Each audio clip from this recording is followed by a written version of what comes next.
Hello. Today we are going to learn how to draw the orthogonal circle to two given circles passing through a given point P, as can be seen here on the screen.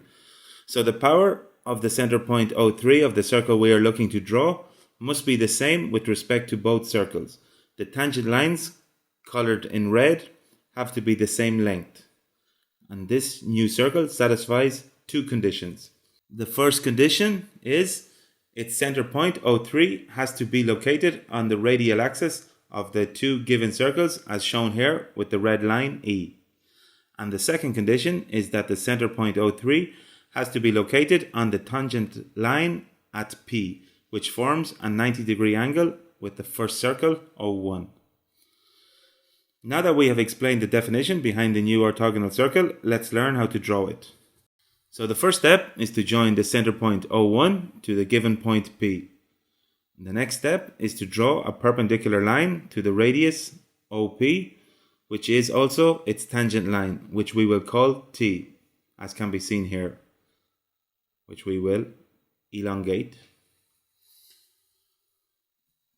So the next step is to draw the radical axis between the two given circles. So to start this process, the first thing we are going to do is to join centers O1 to O2, as can be seen here. The next step is to draw a random circle which cuts the given circumferences at 4 points,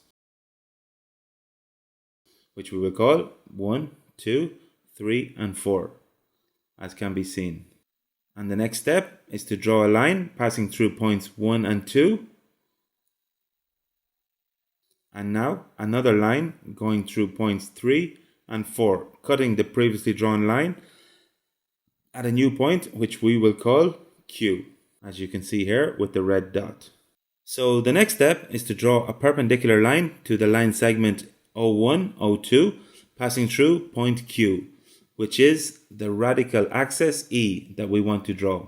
The intersection point between the radical axis E and the tangent line T is going to be the center point O3 of the orthogonal circle we need to draw.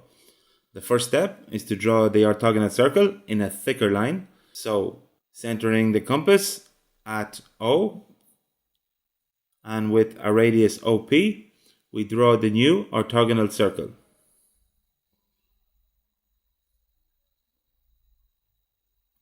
As can be seen here in a thicker line. Okay, so here you have the orthogonal circle to two given circles passing through a given point P. I hope this video has helped you. Please press like or subscribe to our YouTube channel. Until the next time, thank you.